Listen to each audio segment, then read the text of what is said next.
колледж түлектері және ата-аналар. Сіздерді 2020-2021 оқу жылының аяқталуымен шын жүректен құттықтаймыз.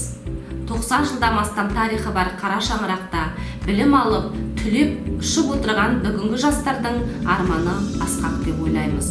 Міне бүгін 125 студентіміз колледж табалдырығын аттап, оның ішінде 12 студентіміз үздік, яғни қызыл дипломға колледжді тамамдап отыр. Диплом алып отырған колледж түлектері, сіздерге өз мамандықтарыңызға деген сенімділік, болашаққа деген нық сенім мен таудай талап тілейміз. Колледж бітіруші түлектер, сіздерге сәттілік. Дорогие выпускники, мне хочется сердечно поздравить вас с окончанием учебного заведения. Сегодня, получив диплом, действительно, перед вами открыта дорога. Мне хочется, чтобы эта дорога была светлой, чтобы годы, проведенные в колледже, вы всегда помнили. Дружба, которая появилась у вас здесь, она самая такая надежная. Хочется пожелать вам здоровья, счастья, благополучия. В добрый путь, уважаемые выпускники. Құрметті колледж түлектері, барасыздар өмірді гүл еткелі. Әр жылы осы күні қимастықпен соғады ұстаздардың жүректері. Көңіл толқын жанады осы күні. Түлектерім, есте сақта мәңгі мұны. Болашақтың үміті сендерсіздер, алтын күнін таратылған сәуле нұры. От чистого сердца вас поздравляю. Вот колледж окончен, эта ступень. Побольше удачи и счастья желаем. Пусть радостным будет ваш каждый день. В руках у вас уже диплом. Желаем перемен счастливых, моментов радостных, красивых. Пусть чередой идут года, но колледж помните всегда.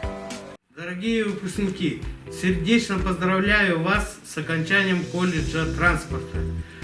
От души хочу вам пожелать смело идти и гордо вперед. Хочу пожелать вам здоровья, счастья и продвижения по службе. Также хочу вам пожелать 7 футов под килем. Құрметті көлік колледжінің түлектері, сіздерге сәт сапар, ақ жол тілеймін. Денсаулықтарыңыз мықты болсын, әрдайым жолдарыңыз ашық болсын.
Выпускники, добрый путь!